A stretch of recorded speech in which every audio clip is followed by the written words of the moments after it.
Hello friends, welcome to my YouTube channel Margdarshan by Ravikant sir. चलिए दोस्तों, आज की इस वीडियो में हम लोग बायोलॉजी के 15 मोस्ट इम्पॉर्टेंट क्वेश्चंस को डिस्कस करते हैं। तो चलिए दोस्तों, आज की शुरुआत करते हैं बायोलॉजी के पहले क्वेश्चन से। Study of flowers is called. फूलों के अध्ययन को क्या कहते हैं? तो आंसर होगा एंथ्रोलॉजी। एंथ्रोलॉजी में फूलों का अध्ययन किया जाता है, जबकि फ्रेनोलॉजी में खोपड़ी मस्तिष्क के बारे में, एग्रोस्टोलॉजी में हम लोग घास के बारे में अध्ययन करते हैं, घासों के बारे में। एग्रोस्टोलॉजी और पोलेनोलॉजी में परागकणों का अध्ययन किया जाता है, परागकणों का अध्ययन किया जाता है। नेक्स्ट क्वेश्चन, अगला क्वेश्चन चलते हैं 182। निम्न में से किसे वास्तविक कोशिका कहते हैं? तो दोस्तों, इस क्वेश्चन का सही आंसर होगा यूकैरियोटिक कोशिका। यूकैरियोटिक कोशिका को वास्तविक कोशिका कहा जाता है। और कोशिका के बारे में जानते हैं। जो मनुष्य में सबसे लंबी कोशिका होगा वो तंत्रिका तंत्र, सबसे लंबी कोशिका तंत्रिका तंत्र। मानव शरीर में सबसे बड़ी कोशिका अंडाणु, सबसे बड़ी कोशिका अंडाणु। और मानव शरीर की सबसे छोटी कोशिका तो शुक्राणु आंसर होगा। तो चलिए दोस्तों, इस तरह से 3-4 क्वेश्चन हम लोग ध्यान में रखेंगे। और कोशिका के अध्ययन को साइटोलॉजी कहा जाता है। Next question, question number 183।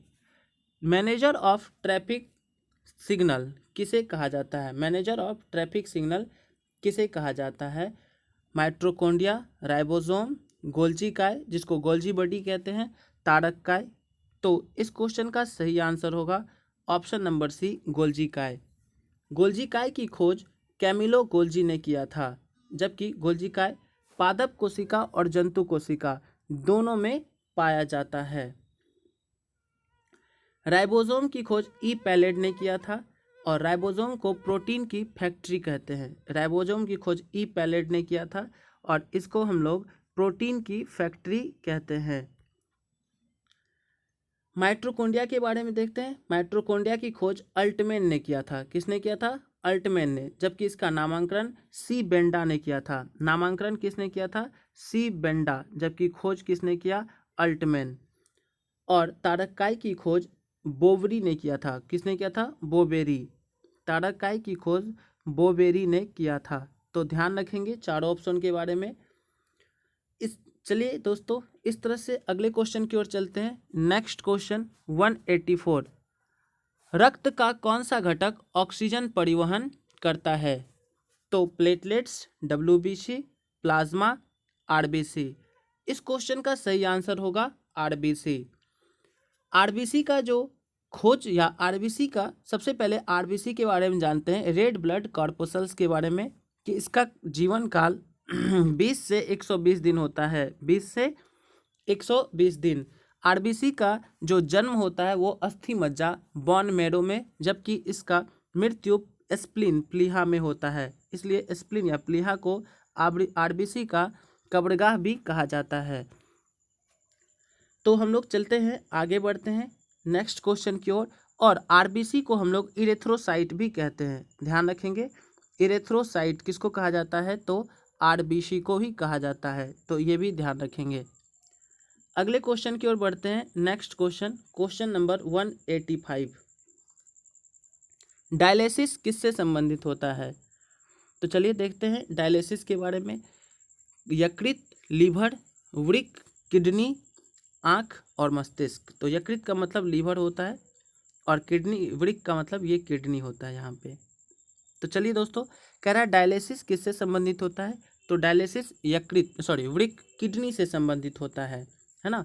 जो किडनी है, गुर्दा, उसे। और यदि हम लोग किडनी के आकार के बारे में देखें तो ये सीम के बीज के तरह होता है। किडनी का आकार किसके तरह? सेम के बीज की तरह। इसका औसतन वजन जो है वो 140 ग्राम होता है। औसतन वजन कितना होता है? 140 ग्राम। किडनी का जो बाहरी आवरण है उसको पेरिटोनियम कहते हैं। क्या कहते हैं? पेरिटोनियम कहते हैं। ठीक है दोस्तों, किडनी की इकाई को नेफ्रॉन कहते हैं। किडनी की इकाई, इसके इकाई को क्या कहते हैं? नेफ्रॉन। किडनी की इकाई को नेफ्रॉन कहते हैं। जबकि हम लोग जानते हैं लीवर के बारे में, यकृत के बारे में, कि मानव शरीर की सबसे बड़ी इकाई ग्रंथि लीवर है, जबकि इसका वजन 1.5 से 2 kg, हालांकि 1.5 kg आप ध्यान रखेंगे, 1.5 kg लीवर का वजन कितना होता है, 1.5 kg।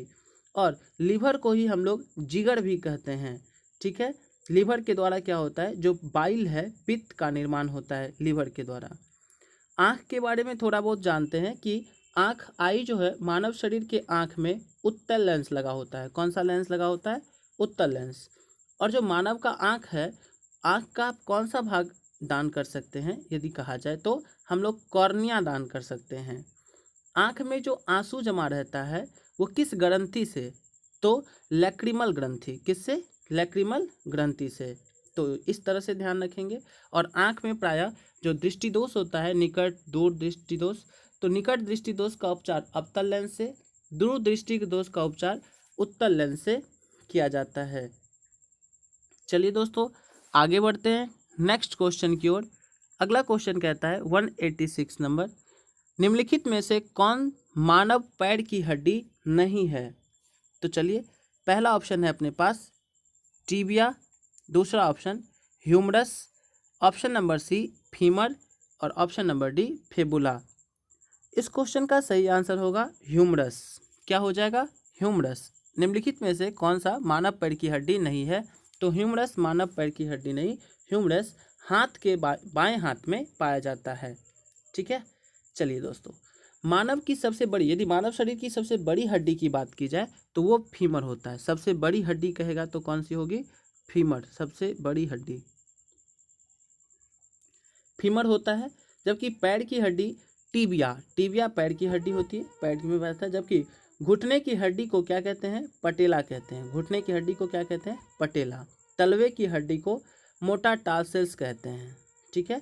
और कलाई की हड्डी को कार्पसल्स कहते हैं। क्या कहते हैं, कार्पसल्स।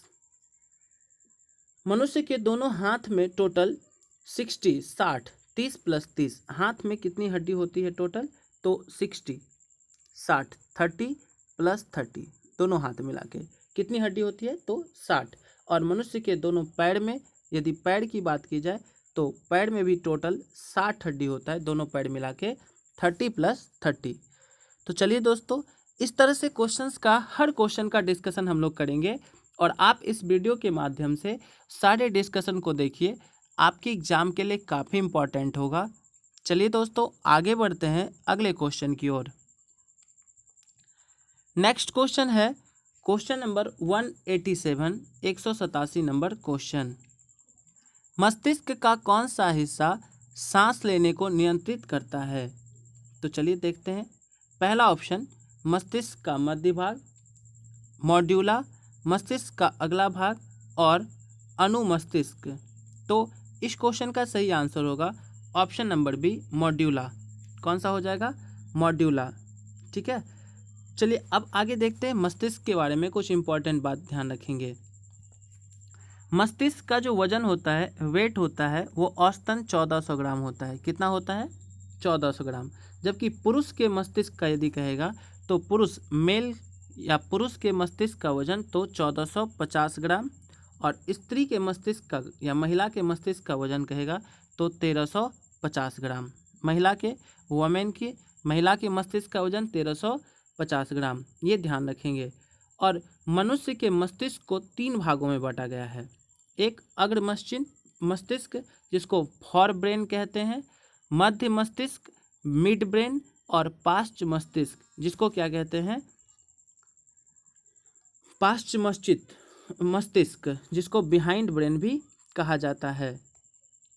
मानव शरीर के तापमान को नियंत्रित करने वाला जो होता है वो नियंत्रित करता है भूख, प्यास, ये सब जितने भी अनैच्छिक क्रियाएं, श्वसन, ये सब तो हाइपोथैलेमस, किसके द्वारा, हाइपोथैलेमस के द्वारा होता है नियंत्रित। और जबकि अनैच्छिक क्रियाएं जैसे श्वसन, छींक, ये सब जो उल्टी, ये सब जो इत्यादि नियंत्रित करता है ये मेडुला करता है। कौन करता है, मेडुला, ठीक है। जबकि भूख, प्यास, घृणा, नफरत, ये सब को नियंत्रित कौन करेगा, तो हाइपोथैलेमस। चलिए दोस्तों आगे बढ़ते हैं अगले क्वेश्चन की ओर। 188, 188 नंबर क्वेश्चन। अमीबा में प्रजनन कैसे होता है। पहला ऑप्शन विखंडन द्वारा, खंडन द्वारा, मुकुलन द्वारा और लैंगिक प्रजनन द्वारा। क्वेश्चन का सही आंसर होगा विखंडन। किसके द्वारा? विखंडन के द्वारा। और अमीबा का अर्थ होता है बदलना। अमीबा का अर्थ क्या होता है? बदलना। ठीक है दोस्तों, और चलेंगे अगला क्वेश्चन की ओर चलेंगे, ध्यान देंगे नेक्स्ट क्वेश्चन की ओर। 189 नंबर क्वेश्चन, पुरुषों की नसबंदी को क्या कहा जाता है? पहला ऑप्शन वेसेक्टोमी, ट्यूबेक्टोमी, न्यूरोटोमी और नेक्स्ट नन ऑफ दिज। इस क्वेश्चन का सही आंसर होगा ऑप्शन नंबर ए, वेसेक्टोमी।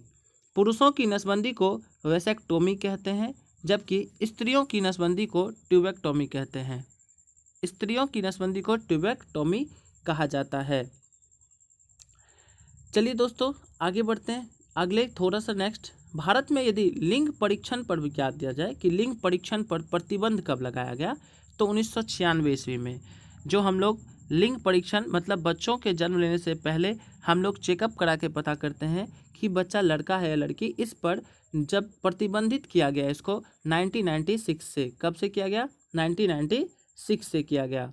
और इसके जुर्माना के लिए आपको 1 लाख का जुर्माना या 7 साल का जेल हो सकता है। आगे बढ़ते हैं अगले क्वेश्चन की ओर। Next question number 190, 190 number question, गुणसूत्र किससे संबंधित है? क्रोमोसोम। गुणसूत्र का मतलब क्रोमोसोम, तो क्रोमोसोम किससे संबंधित है? तो चलिए देखते हैं इसके बारे में। श्वसन से, स्वांगीकरण से, आनुवांशिक लक्षण का संचरण से, इनमें से कोई नहीं।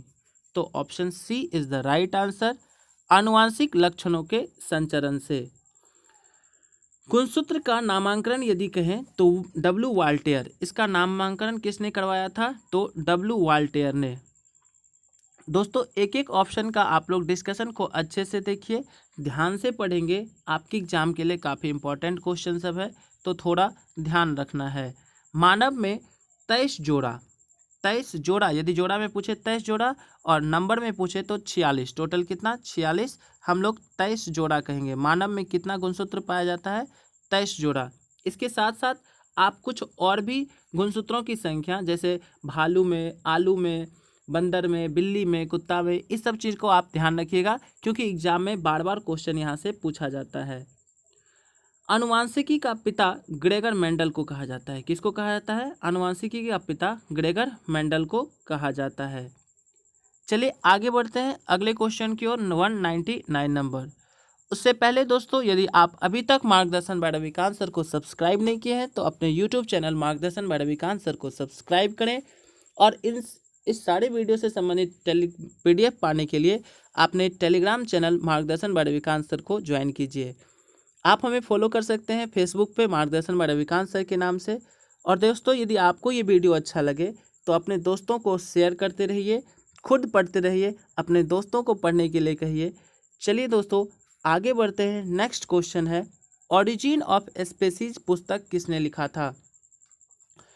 तो पहला ऑप्शन लेमार्क, लिनियस, डार्विन, इनमें से कोई नहीं।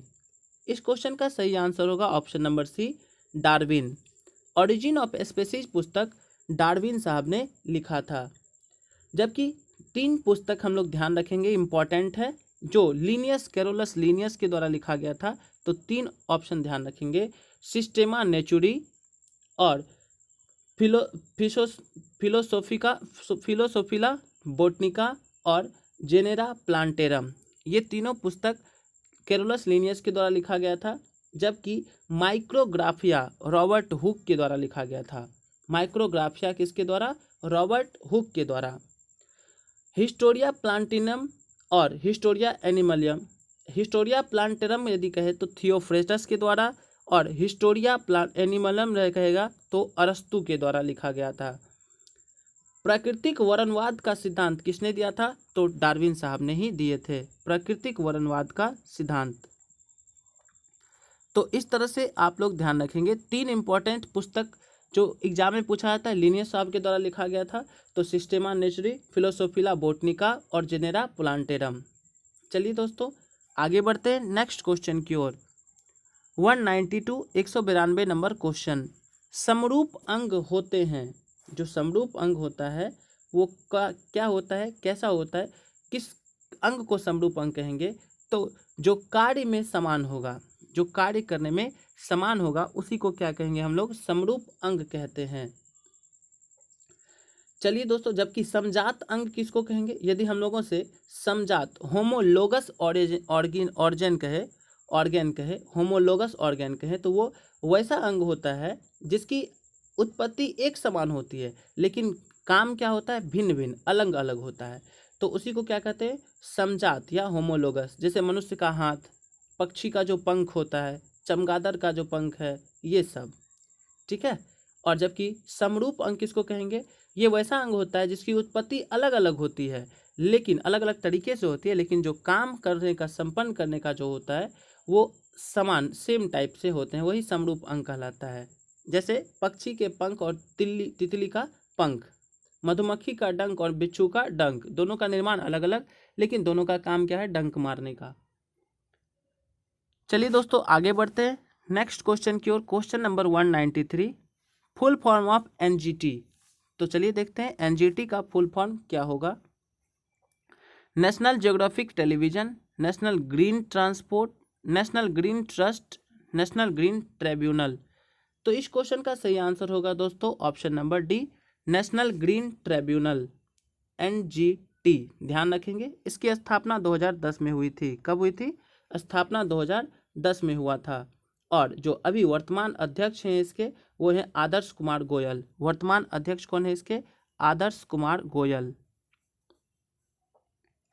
आदर्श कुमार गोयल, तो ये ध्यान रखेंगे हम लोग। नेक्स्ट क्वेश्चन की ओर बढ़ते हैं, अगले क्वेश्चन की ओर। चलिए अगला क्वेश्चन देखते हैं 194, 194 नंबर क्वेश्चन, ध्यान देंगे। पादप जगत का उभयचर कहलाता है, जो प्लांट जगत है ना, उसका उभयचर क्या कहलाता है? Bryophyta, pteridophyta, angiosperm, Thallophyta. Question का सही आंसर होगा ऑप्शन नंबर ए, ब्रायोफाइटा। पादप जगत का उभयचर ब्रायोफाइटा कहलाता है। और ब्रायोफाइटा जो होते हैं, इस समूह के पौधे में जो जड़ होता है, रूट, स्टीम, तना और पत्ती, है ना, ये तीनों पूर्ण रूप से क्या होता है? विकसित नहीं हो पाता है ब्रायोफाइटा में। और जो इस समूह का जो पौधा होता है ना, वो जल और स्थल दोनों पर उगता है। जो ब्रायोफाइटा कहे या हम लोग क्या कहेंगे, उभयचर जो होते हैं, एम्फीबियंस, और ब्रायोफाइटा जगत के जो पौधे होते हैं ये जल और स्थल दोनों पर उगते हैं, इसलिए इस पादप जगत का उभयचर कहा जाता है। इसलिए ब्रायोफाइटा को क्या कहा जाता है? पादप जगत का उभयचर कहा जाता है। नेक्स्ट क्वेश्चन की ओर चलते हैं। अगला क्वेश्चन 195 नंबर क्वेश्चन, वह पौधे जिनमें पौधे के विभिन्न भाग उपस्थित नहीं होते वह किस समूह से संबंधित होते हैं? वह पौधा जिनमें पौधे का विभिन्न भाग उपस्थित नहीं होता वह किस समूह से संबंधित होता है? तो पहला ऑप्शन अपने पास फेनोरोगेम्स, जबकि थैलोफाइटा, टेरिडोफाइटा, ब्रायोफाइटा। क्वेश्चन का सही आंसर होगा thallophyta. Option number B is the right answer, thallophyta कहा जाएगा। तो चलिए दोस्तों, हम लोगों का आंसर ऑप्शन नंबर बी होगा। तो इस तरह से आज के इस वीडियो में हम लोग बायोलॉजी के 15 इम्पॉर्टेंट क्वेश्चंस को डिस्कस किए हैं। तो दोस्तों, यदि आपको ये वीडियो अच्छा लगे तो आप निश्चित खुद भी देखें और अपने दोस्त को शेयर करते रहें, बेल आइकन बजाएं। और इससे पहले के सारे वीडियो का लिंक इस वीडियो के डिस्क्रिप्शन में दिया हुआ है। यदि आप अभी तक उसको नहीं देखे हैं तो सबसे पहले उसको देखिए और फिर इस वीडियो के क्वेश्चंस कीजिए, डिस्कशन देखिए। चलिए दोस्तों, आज के लिए इतना ही, मिलते हैं अगले वीडियो में।